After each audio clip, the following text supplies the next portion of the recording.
favor. De novo. De novo, ela...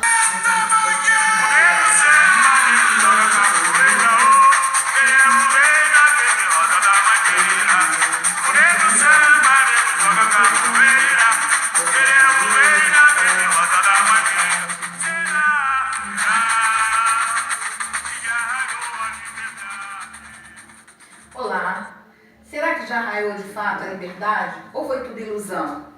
Estamos aqui no programa piloto, com uma convidada especial, Luan Zayla, para a gente estar refletindo um pouquinho sobre o 13 de maio. Olá, eu sou Thais Isabel e eu venho fazer uma pergunta que nos leva à reflexão, né? Realmente houve abolição? E se houve, que abolição foi essa?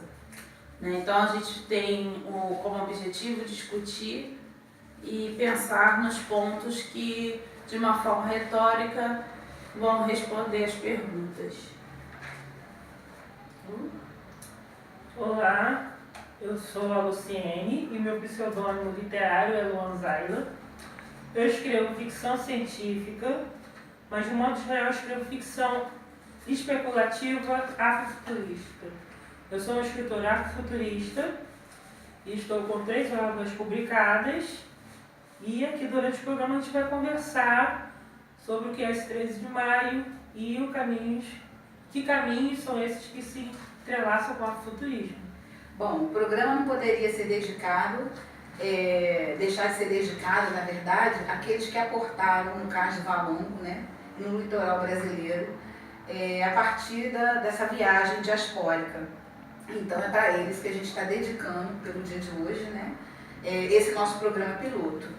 Escritores Visíveis da Baixada, esse programa nasce de uma necessidade de visibilidade, diante da constatação de uma invisibilidade sistêmica, estrutural, que não permitiu que a nossa memória, que o nosso legado fosse contado na nossa perspectiva. Ele nasce exatamente dessa busca por uma rede de filiação identitária, que dê visibilidade às nossas produções, que dê visibilidade ao nosso legado e à nossa memória.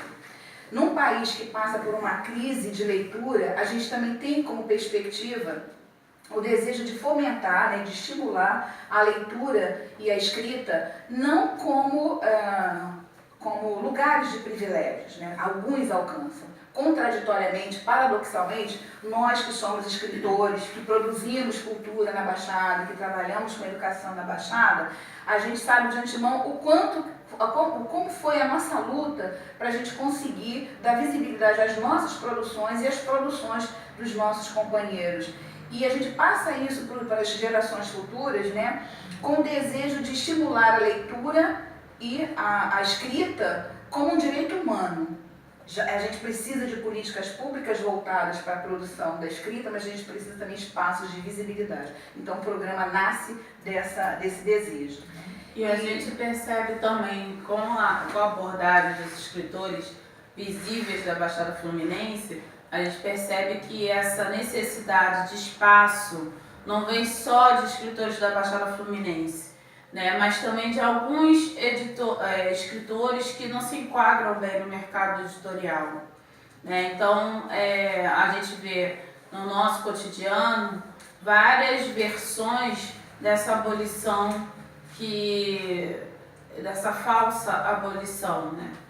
Então, a gente vai começar a discutir isso aqui com a Lu, E aí eu queria que você falasse um pouco da sua obra, como que você lida com as questões da obra e o mercado editorial, se aceita, já que a gente trabalha com o mercado editorial que é bem fechado, muito conservador.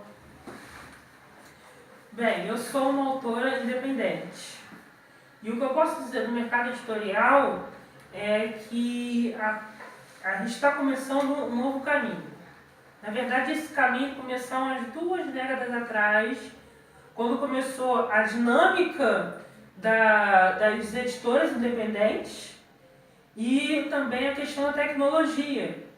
Porque aí cada um pôde construir o seu espaço de fala nas redes sociais, na internet, utilizando as ferramentas de autopublicação e divulgação. Então, quando a gente conseguiu colocar a mão nessas ferramentas, nessas possibilidades de visibilidade que colaboram, mas não são as midiáticas que controlam o mercado, a gente começou a perceber que dava para construir um caminho nas margens, como a gente costuma dizer. Então a gente tem os pequenos eventos literários, os encontros, não tão pequenos assim, quando você consegue juntar 200, 300 pessoas da Baixada Fluminense num domingo, num sábado, à tarde, para conversar sobre literatura, para falar de arte, para falar de cinema, ou para estudar, você percebe que existe uma mudança, existe um interesse dessa dinâmica de você conseguir estar dentro de um outro tipo de mercado, construindo um outro caminho de mercado. Na verdade, a gente está cada dia abandonando mais aquela ideia de que na Baixada Fluminense, a Baixada Fluminense é acultural, né? Não tem noção de intelectualidade, dentro da intelectualidade. Né? Curiosamente, nós frequentamos um encontro, né, de intelectuais negras e lá, para nossa curiosidade, para nossa surpresa, nós encontramos vários intelectuais, pessoas que produzem, que refletem, da Baixada Fluminense, lá no centro do Rio, né? Isso. Então a gente às vezes tem uma ideia equivocada de que a gente não produz cultura, de que a gente não produz arte, a gente não produz literatura. Nós descobrimos também o sarau, né, que ocorre às segundas-feiras no centro de São João. Né? Então a gente passou também a percorrer espaços e aí a gente percebe que já há uma mudança, né? Um sinal da transgressão de não ser só aquela leitura eurocêntrica, elitizada, né? Isso, e a tecnologia ajudou muito nisso, porque eu tenho a possibilidade de falar com um autor de São João pela internet, mandar uma mensagem, a gente pode construir um conteúdo, fazer uma reunião, gravar um podcast. Então, essa possibilidade da tecnologia conseguiu unir as nossas distâncias da Baixada, que são, às vezes, muito longas. Então, a possibilidade de a gente construir esses eventos, eu estou na minha casa e faço material de propaganda, a outra pessoa divulga, o outro vai fazer um texto. Então, nesses mecanismos de cada um faz uma parte, que a gente tem conseguido construir essa nova dinâmica de mercado. Então, quando a gente tem eventos como Litera Caxias, Perifacom, a gente tem o Literice e vários outros acontecimentos na Baixada, tem a União Literária também. Então, quando a gente consegue criar essas novas dinâmicas de fala, de espaço, a gente consegue trazer o público interessado em leitura da Baixada. E ele existe, e tá crescendo. Então, eu fico imaginando se daqui a 10 anos, se eu, na verdade, quem está do outro lado da ponta da Baixada é que vai vir para cá para assistir os nossos eventos, porque já vão estar grandes o suficiente para ser, no caso, eles já são interessantes, mas eles, literalmente, eu posso dizer que eles trazem novas vozes e eu acredito que a gente tem uma nova geração querendo ser e ler essas novas vozes. Esse ponto de vista é ótimo, né? Porque a gente se cansa, às vezes, de se deslocar para poder estar num evento, num grupo de estudo, alguma coisa do tipo, né? Então, trazer isso para perto da gente seria fantástico. Né? E está sendo, né? Essa movimentação nossa, né? Com o programa, com as outras plataformas, com o movimento que você mesma citou, o que isso pode contribuir para essa abolição da escravatura?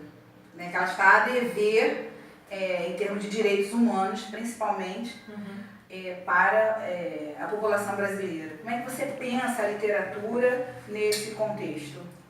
Eu acredito que a literatura ela pode colaborar muito em relação a permitir que essas vozes consigam transpor barreiras.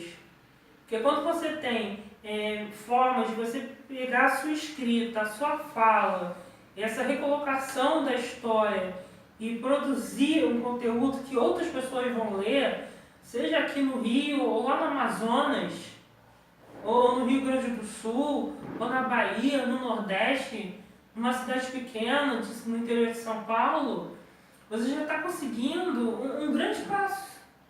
Porque é isso que a gente está conseguindo. Então, essa possibilidade da literatura conseguir falar, dela conseguir transpor, muda muito a nossa possibilidade de estar se apresentando. Então, nós temos Conceição Evaristo, Carolina de Jesus. Então, essas... Vieira, né? Isso. Então, a gente tem... Sobral. Isso. A gente tem o Ney Lopes, tem Carlos Mu. Então, quando a gente consegue pegar essas vozes negras, esses pensadores negros, e a gente consegue dar a chance deles falarem, quando nós construímos os canais que vão conversar sobre esses livros, que vão falar desses autores, desses pensadores, a gente está começando a nossa abolição. A gente está fazendo o nosso caminho, a gente está contando a nossa versão da história. Porque a versão que contaram e que nos enganaram eu diria que vexatória. Ela ainda tem uma consequência perversa, que é impedir, né, dificultar ou impedir a chegada desses corpos, desse legado e dessa memória às gerações futuras. É como se não existisse, né, a questão da invisibilidade, que eu chamei de invisibilidade sistêmica, persistente, cruel, quase realmente como um cancro, né, que se espalha. E qualquer coisa diferente disso, há um movimento de conservação, de manutenção dessa invisibilidade, né? De negação de qualquer tentativa de romper com essa dinâmica perversa, né, e opressora dessas vozes, dessa opressão. Me fez lembrar um pouco, Luanzara, duas coisas. A minha formação como escritora e a outra de uma leitura que não é tão recente, mas da escritora indiana Spivak, que ela fala num dos seus livros, né? Pode o subalterno falar? O subalterno sempre falou, né? Zumbi falou, né? Luísa Maim falou, tantos outros falaram. Agora, qual o valor social dessa fala num país que não valoriza a sua matriz ágrafa, né? A sua matriz de oralidade, e a gente tenta com a nossa literatura resgatar, recuperar isso dentro das nossas obras. Então, queria que você falasse um pouquinho desse legado que o afrofuturismo tenta recuperar e projetar.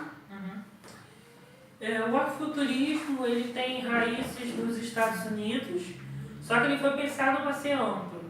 Ele surgiu de uma conversa entre autores e, na verdade, esse nome ele veio a atender uma necessidade pontual que aconteceu nos últimos 20 anos, 25 anos, que era o quê? A produção de ficção especulativa afro-americana. Ela não figura na lista dos 10 mais quando você tem links indicados. Todos os livros geralmente são de pessoas brancas. Então começou a se discutir por que os livros de pessoas negras não conseguiam chegar nesses espaços. E essa foi o mote do afrofuturismo, não só isso. A intenção do afrofuturismo é reforçar a capacidade de uma pessoa negra produzir conteúdo afrocentrado, que é quando ela entende de onde ela veio, ela entende onde ela está e daí ela consegue reconstruir o seu futuro, não só o futuro dela, mas o futuro de todas as pessoas que vão ser alcançadas pela sua produção de cultura. Então, o afrofuturismo, ao mesmo tempo que ele é um movimento de literatura, de cinema, de arte, ele é, em tudo isso, político. Então, ele traz isso para a nossa dinâmica. Então, a necessidade do afrofuturismo é permitir que a gente tenha voz e que a gente coloque essa voz no mundo. Então, eu diria que a gente consegue resgatar esse conteúdo, a gente tem que repensar, ressignificar, e aí a gente consegue transcender em relação não só à escrita, mas à imagem, à presença e ao corpo negro, que ganha um poder. Ele ganha a possibilidade de existir no futuro. Eu acho essa colocação muito interessante da transcendência, porque é uma característica atual, não só do escritor negro, né, mas do escritor brasileiro, de escrever uma ficção que tenha um pouco da sua verdade, que seja ao mesmo tempo uma que tem uma voz testemunial, né? Então, eu acredito que o afrofuturismo é uma das vertentes, né, que simbolizam essa escravidão que a gente quer de vez quebrar a máscara de Flandres, né? E aí a gente vê também dentro de outros campos, né, escritores também que se colocam, né, nessa posição de liberar sua frustração, de falar sobre esse sofrimento. Então a gente vê que isso tem sido muito comum na nossa literatura, né, brasileira. Então assim, a literatura brasileira tem ganhado um molde, né, um molde de ser essa literatura que contesta. Eu acho até, Thaís, que talvez tenha uma relação direta com o que Machado havia dito sobre a construção da brasilidade, né? Por que muito contemporaneamente a gente vem discutindo essa brasilidade na perspectiva desses escritores afrocentrados, de escritores que pensam a brasilidade fora do cânone, né? Quanto o cânone está a dever essas vozes que foram invisibilizadas, que foram silenciadas. Eu acho que é possível fazer uma leitura dessa, né? Sim, sim. Na verdade, eu acho que esse ainda faz parte dessa luta contra essa falsa abolição, é a inserção desse material no cânone literário, né? Há uma resistência muito grande, um conservadorismo muito grande que impede que a gente tenha as portas das universidades abertas para apresentar o novo, né? Então isso aí eu acho que é um embate aí que a gente de repente vai ter. Eu não desejaria que fosse, mas pelo menos por mais 130 anos, né? Para que a academia aceite esses livros com essas características como um gênero dentro da literatura.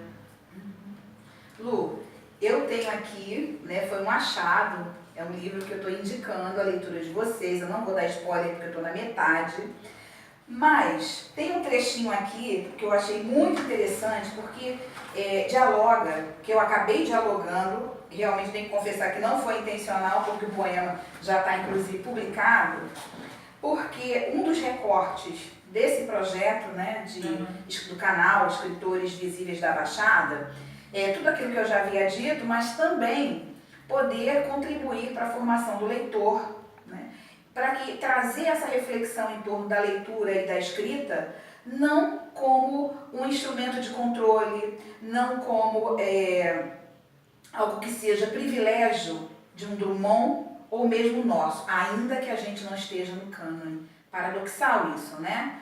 Mas essa iniciativa de nós escritores, de nós escritoras negras em especial, da gente não só querer os nossos 5 minutos de fama, né? A gente não quer 5 minutos de fama, na verdade, mas a gente quer visibilidade para a nossa produção, visibilidade para quem veio antes de nós, né? O nosso legado, a nossa memória. Reconhecimento e projeção. Reconhecimento, projeção, transcendência, né? Tudo que foi dito aqui pelas minhas amigas. E então quebrar essa ideia de privilégio, né? Então ser reconhecida como escritora, eu, Elizabeth Nascimento, Luan Zayla, a gente quer inverter essa lógica, né? De ocupar um lugar de entronização em detrimento do meu aluno que vai permanecer no seu lugar de invisibilidade. Então a ideia é poder contribuir para criar esse local de fomento, de incentivo, de formação do leitor. E eu tenho um trechinho que bate com a obra da Luan Zayla que eu estou indicando, que é Sankofia. É uma trovinha quase, né? Um pequeno poeminha sobre a leitura e a escrita. Uma proposta minha, que seria a leitura e vivência, em diálogo, né? Em dialogismo com Conceição Evaristo, com leitura e vivência. A leitura cura quem procura com ânsia da alma negra. A escritura cura os cancros da alma negra, de quem se inspira, e a outros inspira sem cessar. Estou deveras a me curar. Olha o que eu encontro aqui no trechinho da minha amiga Luan Zayla. Aquelas combinações imaginativas me animaram, mas na entrada do terceiro andar, meu pai parou e me disse que eu precisava entender que resgatar uma história tem a ver com alegria e tristeza, orgulho e revolta, dor e cura, até onde é possível. Luan Zayla, até onde é possível? Ou não tem limites? Olha, eu acredito que é possível sim a gente ressignificar e recolocar não só os 130 anos dessa suposta abolição da escravatura, mas recolocar toda a história da população negra na história do Brasil. Eu acredito que isso é possível e eu, quanto uma escritora futurista, é isso que eu tenho feito. Eu tenho recolocado a nossa história usando a literatura, eu sou pedagoga também, então eu tenho todo aquele processo de repensar que lugar é esse de fala e como é que a gente consegue trazer isso para a literatura e transformar isso num conteúdo interessante. Então, quando eu escrevo um conto que fala do maracatu, que tem as raízes negras, e eu consigo misturar ele com fantasia e personagens que fazem magia em Urubá, eu já estou conseguindo essa mudança. Então, quando eu consigo escrever um conto que tem empregadas domésticas e que elas são as vozes da sua própria revolução, eu já estou construindo um ponto de mudança. Então, quando eu escrevo sobre uma astronauta ou uma cientista que usa o seu conhecimento, a sua cultura negra, o que construiu ela até ali para fazer uma mudança no mundo, eu já estou conseguindo mais um ponto desse fragmento. Eu estou conseguindo quebrar o espelho do racismo. Eu estou conseguindo minar ele. E ele já está todo rachado. Então, eu sou a geração que está construindo ou que está fazendo esses rachados no espelho, no vidro, na vidraça, na parede. E a próxima geração vai quebrar. Eu acredito porque essa próxima geração ela vai ter conteúdo para fazer a diferença. Então, essa geração vai ser a geração que vai ter referencial. A minha não teve, né? Eu sou uma geração, né, talvez acima das duas outras. Então, a década de 70, eu estava lendo, né, meu primeiro livro, que eu já até postei no meu Face, uma coleção de livros norte-americanos, onde tinha um astronauta. E eu vibrava. Depois a minha formação foi com Star Trek. E, curiosamente, onde eu me espelhava? Na Tenente Uhura, que, curiosamente, eu acho que não por coincidência, né? Ela é uma linguista dos seres, dos alienígenas, e eu acabei me tornando uma semióloga, pesquisadora de linguagem e escritora também. Então, isso foi a questão do espelho para a criança, porque a literatura, eu acho, as artes, de uma forma geral, são formas de quebrar o espelho, né? Existem formas de produzir, de desconstruir, de quebrar os espelhos e de dar outros espelhos para a criançada, porque ela não se reconhece ali. Eu não me reconhecia naqueles personagens. Isso é muito importante. Eu lembro de alunos, trabalhei durante muito tempo na educação básica, de alunos que não se reconheciam como negros. Baixava ter o tom da pele um pouco mais claro, porque ele não queria ser negro. Por quê? Que sofrimento é esse que se coloca a essas gerações? E aí vai o racismo, né? Vai a invisibilidade sistêmica, o racismo estrutural, todas as estratégias perversas de manutenção dessa ideia de incapacidade do negro de dizer de si e dizer do próprio Brasil, né? Isso. Então, quando eu consigo usar o afuturismo para mudar esse referencial, quando eu consigo usar a literatura para construir essas outras vertentes, essas outras possibilidades, e não só a escrita, mas o próprio pensamento. Então, quando eu consigo pegar esse pensamento, pensar a mitologia, a cosmologia, e consigo dizer a outros, olha, é possível fazer, você tem que ressignificar, repensar, refazer os seus caminhos, refazer a si mesmo, porque isso é algo importante dentro da mitologia africana. Porque são coisas que a gente não reconhece, mas a gente começa a aprender. Então, uma coisa legal, muito legal que o Craig Ford, ele diz no livro dele sobre mitologia, que é o herói de rosto africano, ele diz que nós somos como os heróis chamados, nós somos chamados a vivenciar uma história, a vivenciar uma aventura, que não estávamos esperando. Então, o que acontece? Nós entramos na barriga da besta, lutamos e recolocamos. Nós saímos de lá mais fortes e construindo um novo caminho. Sem dúvida, sem dúvida. Realmente, eu estou aqui encantada com a sua fala, Lu. Mas a gente vai encerrar, né, nosso programa. Agradecemos a atenção de todos vocês, né, e aí eu dou a palavra às duas para a gente finalizar. Lu, eu gostaria que você falasse rapidamente sobre Sankofi, essa ideia de voltar para recuperar, né? E porque eu acho, ainda que existam escritores que não tenham conhecimento, eu vejo uma tônica nesse sentido. Talvez exatamente por conta dessa questão, dessa brasilidade que também alguns não conhecem, mas que acaba dando uma ideia de essa brasilidade ainda é devedora, né, do reconhecimento, da contribuição das matrizes africanas, né, das matrizes africanas para a brasilidade. O Sankofi, o próprio nome dele vem da palavra Sankof.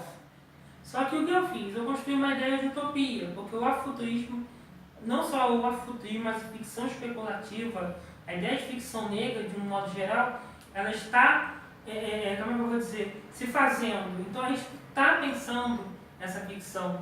Então o nome Sankofi, ele vem de uma ideia de utopia realizável. O provérbio Sankofa diz: nunca é tarde para voltar e apagar o que ficou para trás.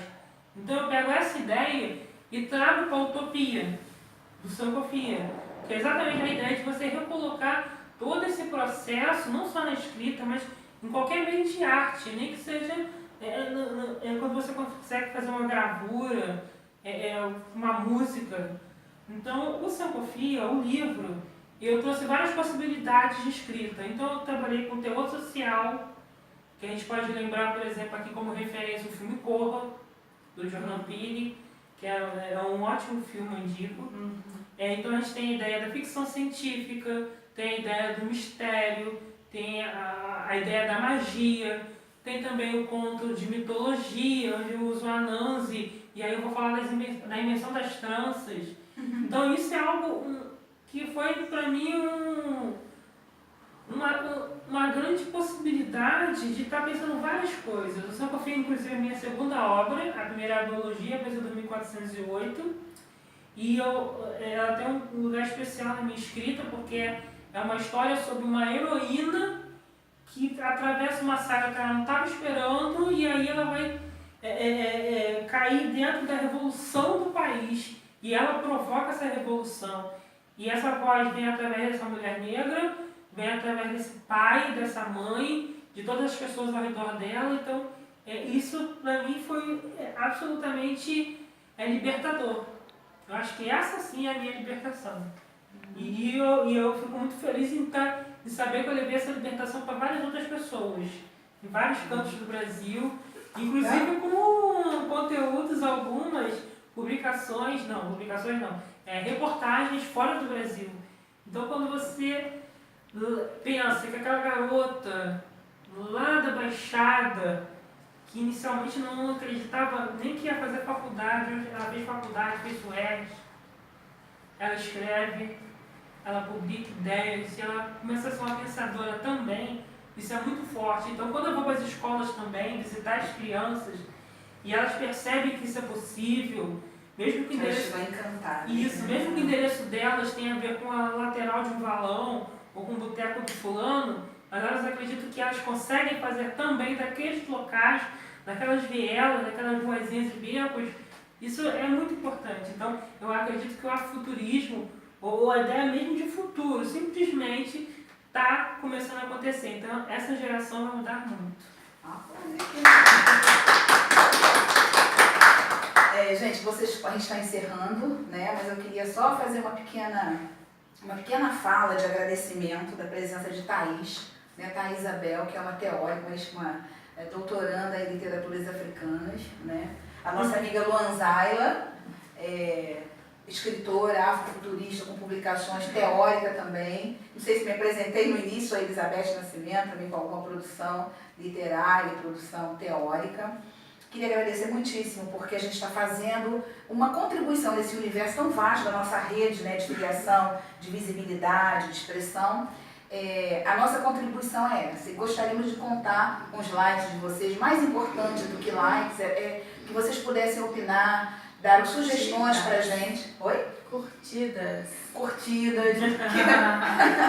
Que vocês pudessem curtir. Entrar em contato conosco, né? A gente vai colocar no finalzinho do vídeo lá o contato.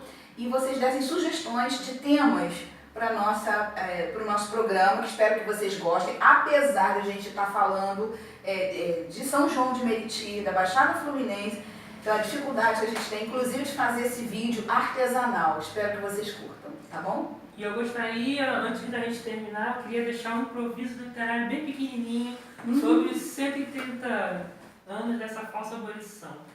Então, estou me colocando no lugar de uma pessoa, de um ancestral ou não ancestral meu, que ouviu falar sobre essa suposta abolição da escravatura. Eu estava lá no Paço, vendendo meu doce, limpando o sapato, e disseram que eu estava livre. Eu estava livre da escravidão. Mas eu já estava livre da escravidão.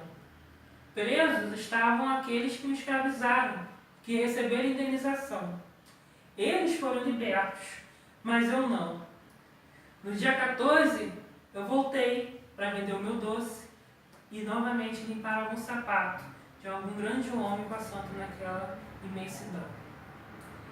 E acredito eu que a minha libertação, não sei se vai acontecer, mas eu espero que seja o legado que eu esteja deixando para a próxima geração, através de cada réis que eu estiver juntando aqui na minha mão. E eu espero que ele sim encontre libertação. Bem, então, 13 de maio, a gente está fazendo a nossa parte, abolindo, né? Dia a dia, a duras penas, também contribuindo para essa abolição que infelizmente, sem fim, né? A nossa abolição. E hoje, no 13 de maio, a gente está fazendo essa homenagem a todo o nosso legado, a todos aqueles que fizeram parte do nosso legado. Hoje, 13 de maio, os pretos velhos, né? Todos que permitiram que chegássemos aqui e sermos porta-vozes desse legado. Obrigada a todos. Obrigada, gente. Inscreva-se no canal e dê aquela curtida. Ai, gente, e aí?